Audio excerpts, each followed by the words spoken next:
जोधपुर जिले के जिम्मेदार साथियों की इस बैठक में अपनी बात रखने से पहले मैं उन सभी संतों, गुरुओं और महापुरुषों के चरणों में श्रद्धा के सुमन अर्पित करता हूं, जिन्होंने अपना संपूर्ण जीवन इस देश के दबे कुचले, शोषित, पीड़ित गरीब लोगों को मान सम्मान दिलाने में लगा दिया। साथ ही साथ परम पूजनीय बाबा साहेब डॉक्टर अंबेडकर और बहुजन समाज पार्टी के संस्थापक माननीय श्री काशीराम साहब के चरणों में भी श्रद्धा के सुमन अर्पित करता हूं।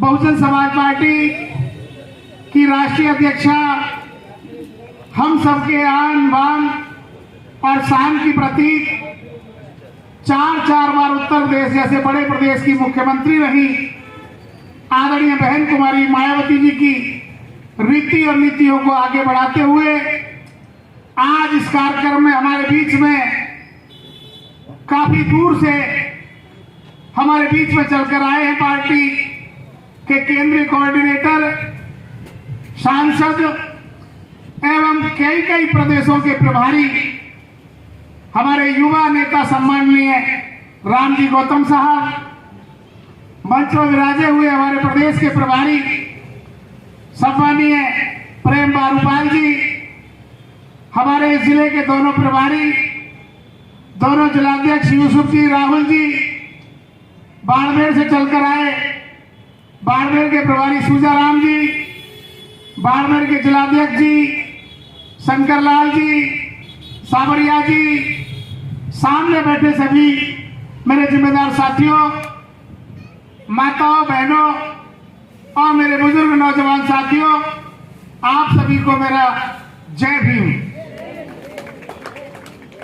साथियों, आज कोई चुनाव का मौका नहीं है और ना ही हम लोग आप लोगों से वोट मांगने के लिए आए हैं, लेकिन आज इस तपती दोपहरी में जो आपको बुलाया गया है, इसके पीछे सिर्फ एक ही मकसद है कि बाबा साहब डॉक्टर अंबेडकर ने जो वोट की ताकत हमें दी थी, उस वोट की ताकत को आप लोगों को समझाने के लिए आज हम आप लोगों के बीच में चलकर आए। साथियों, पहले तो मैं जानना चाहूंगा कि जोधपुर ग्रामीण से जो लोग, जो साथी, जो महिलाएं चलकर आई हैं, जरा हाथ उठा के बताएं जयपुर ग्रामीण से कौन कौन लोग चलकर आए हैं। जोधपुर ग्रामीण से अब नीचे कर लें जरा। और जो शहर के लोग हैं जोधपुर के, वो हाथ उठाए कौन कौन लोग जोधपुर शहर से चलकर आए हैं। जोधपुर शहर से ये भूरीबेरी शहर में भूरीबेरी हाथ उठाए। भूरीबेली शहर में? हाँ, शहर में। ठीक है, बालाजी शहर। चलिए ठीक है, सब जगह से लोग चलकर आए, अच्छी बात है। तो साथियों, परम पूजनीय बाबा साहेब डॉक्टर अंबेडकर ने इस देश का संविधान लिखा और संविधान में यह व्यवस्था की कि जो इस देश का बहुजन समाज है, जिसे हजारों साल से दबाया गया है, सताया गया है, इसको हक और अधिकार कैसे मिले, इसके लिए परम पूजनीय बाबा साहब डॉक्टर अंबेडकर ने संविधान में यह बंदोबस्त किया कि जो भी सरकार इस देश में आएगी, वो हर क्षेत्र में इनको आगे बढ़ने का मौका देगी। अगर जमीनें नहीं है तो इनको जमीनें दी जाएंगी, अगर मकान नहीं है तो मकान बनाने के लिए इनको पैसा दिया जाएगा, मकान बनाए जाएंगे। और सबसे बड़ा हमें आगे बढ़ने के लिए जो मौका बाबा साहब डॉक्टर अंबेडकर ने संविधान में दिया, वो था नौकरियों में रिजर्वेशन। इसके लिए साथियों, बाबा साहब डॉक्टर अंबेडकर ने हमें वोट का अधिकार भी दिया। आप लोगों ने देखा होगा, हर 5 साल में हमारे गांव में, हमारे मोहल्ले में ऐसे लोग चलकर आते हैं जो कभी एसी बंगलों से बाहर नहीं निकलते, एसी गाड़ियों से नीचे नहीं उतरते। ऐसे लोग भी हमारे गांव में, हमारे मोहल्ले में चलकर आते हैं। और ऐसा हमारा बुजुर्ग, ऐसी हमारी बुजुर्ग माता जो महीनों से नहाए नहीं है, कपड़े भी मैले कुचेले हैं, उसके पैरों में भी सर रख देते हैं कि माता मुझे आशीर्वाद दे दे जिससे मैं चुनाव में जीत जाऊं। अगर परम पूजनीय बाबा साहब डॉक्टर अंबेडकर ने ये वोट का अधिकार आप लोगों के लिए नहीं दिया होता तो शायद आपके मोहल्लों में भी कोई घुसना पसंद नहीं करता। सच्चाई है कि नहीं? ये सब लोग वोट की खातिर आप लोगों के बीच में चलकर आते हैं। और तमाम कांग्रेस और बीजेपी के लोग तो समय जब आता है चुनाव का तो हमें लालच देने के लिए कभी कभी 15 दिन, 20 दिन, महीने भर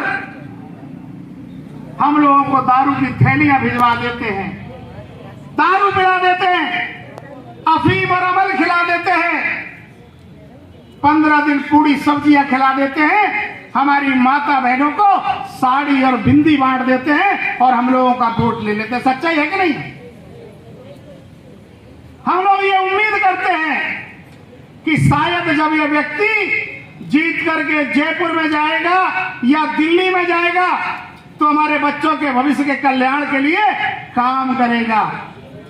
लेकिन जब वो चुनकर जरा चला जाता है फिर 5 साल तक हमारी तरफ मुड़कर नहीं देखता। सच्चाई है कि नहीं है? और जब भी हमारे ऊपर जुल्म ज्यादती होती है, अन्य अत्याचार होता है, हमारी बहन बेटियों के साथ बलात्कार होता है और जब हम थाने में रिपोर्ट लिखाने जाते हैं हमारी रिपोर्ट तक नहीं लिखी जाती। और जिस व्यक्ति को हम वोट देकर जिताकर भेजते हैं वो कभी भी हमारे पक्ष में नहीं बोलता। बताओ सच्चाई है कि नहीं? लेकिन साथियों एक बात मैं आज आपको बता देना चाहता हूं, गरीब समाज के सभी लोगों ने इकट्ठा होकर जब उत्तर प्रदेश में बहुजन समाज पार्टी की नेता बहन कुमारी मायावती जी के चुनाव निशान हाथी को वोट देना शुरू किया तो एक बार नहीं, 2 बार नहीं, 3 बार नहीं, 4 बार बहन कुमारी मायावती जी वह मुख्यमंत्री बन गई। और जब बहन जी वह मुख्यमंत्री बनी, जुल्म जाति, अन्य अत्याचार सब खत्म हो गया। बहन कुमारी मायावती जी ने हमारे किस्मत के दरवाजे खोल दिए। साथियों, शासन क्या होता है ये आदरणीय बहन कुमारी मायावती जी ने बताने का काम किया। राजस्थान में एक बहुत बड़ी समस्या है, हमारी हजारों एकड़ जमीन ऐसी है गांव में, पूरे राजस्थान में, जो हमारे बुजुर्गों के नाम है और उनको जोत वो दूसरे लोग रहे। बताओ सच्चाई है कि नहीं? हजारों एकड़। उत्तर प्रदेश में भी यही हालात थे।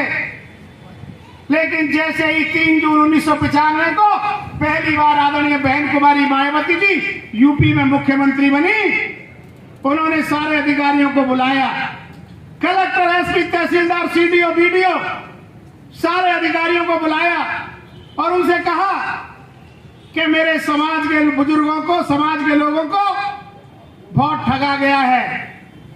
इनकी जमीनें इनके बुजुर्गों के नाम तो हैं लेकिन जोत वो उनके दूसरे लोग रहे। मैं 3 महीने का समय दे रही हूं, 3 महीने के भीतर मुझे 1 बीघा जमीन भी ऐसी नहीं दिखनी चाहिए जिसका पट्टा मेरे बुजुर्ग के नाम हो और जोत वो कोई दूसरा व्यक्ति रहा हो। मैं आपको बता देना चाहता हूं, सारे अधिकारियों ने गांव ढाणी घूमकर, तहसीलों में घूमकर 70,000 एकड़ जमीन पर कब्जा दिलाने का काम पुलिस के द्वारा आदरणीय बहन कुमारी मायावती जी ने यूपी में किया। ये कब संभव हुआ? ये हम लोगों के वोट से हुआ।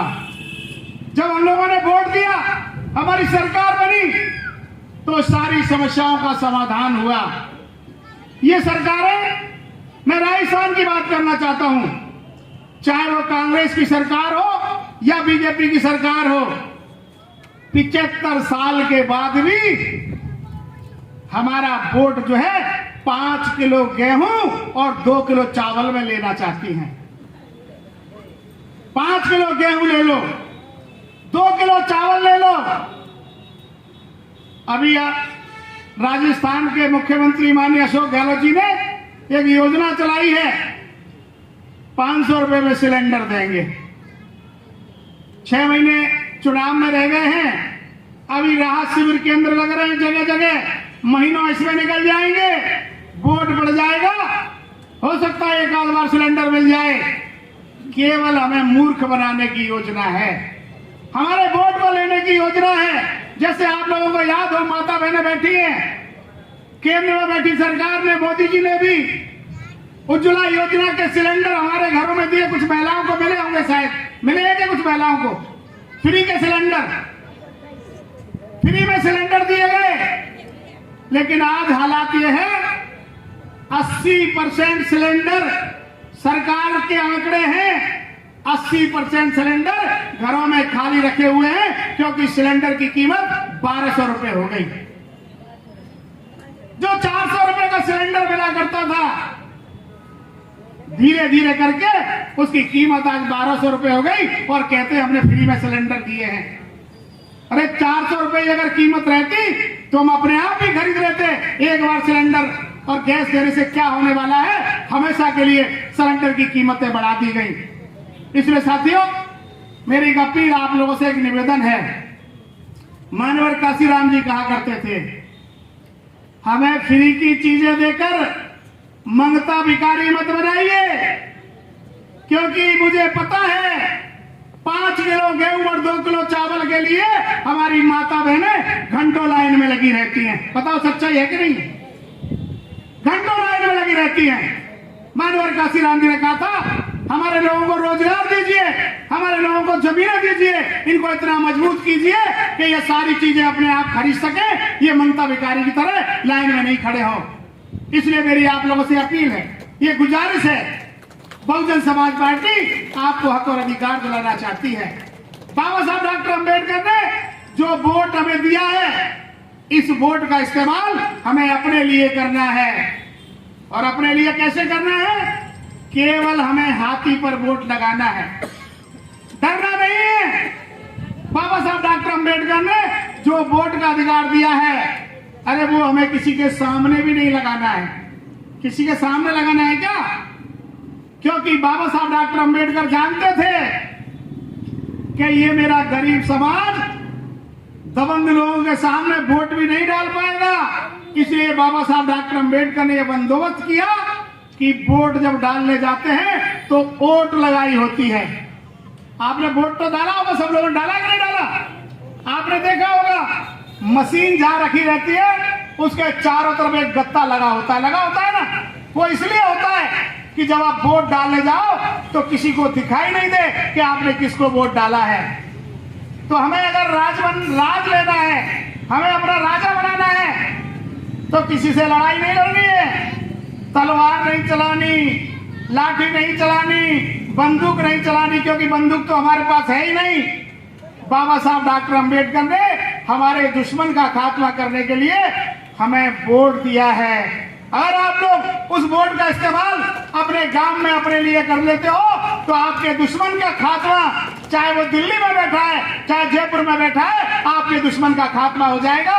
तो मैं तो यही अपील करना चाहता हूँ, यही निवेदन करना चाहता हूँ कि आप चाहते हो जुल्म जाति नहीं हो, अन्य अत्याचार नहीं हो, बहन बेटियों के साथ बलात्कार नहीं हो, तो इसके लिए आपको अपनी सरकार बनानी होगी और सरकार वोट से बनेगी। यही अपील करने के लिए मैं आपके बीच में आया हूं, क्योंकि माननीय सांसद जी हमारे बीच में बैठे हुए हैं। जब भी हमारे समाज पर जुल्म जाति होता है, अन्य अत्याचार होता है, माननीय सांसद जी अपनी बात पार्लियामेंट में उठाने का काम करते हैं, हमारे हक और अधिकार की लड़ाई लड़ते हैं। आज हमारे बीच में चलकर आए हैं। मैं चाहूंगा कि वो अपने अपने ख्यालात आप लोगों के बीच में रखें। आप लोग इस बैठक में चलकर आए हैं, तपती दोपहरी है, कार्यकर्ताओं ने मेहनत करने का प्रयास तो किया है, कोई बात नहीं, घबराने की बात नहीं, चिंता करने की बात नहीं है। जोधपुर में भी बहुजन समाज पार्टी ने पहले बहुत अच्छा प्रदर्शन किया है और मुझे पूरा भरोसा है कि आने वाले समय में भी बहुजन समाज पार्टी जोधपुर में अच्छा प्रदर्शन करेगी। आपका बहुत बहुत धन्यवाद। जय भीम, जय भारत, जय काशीराम।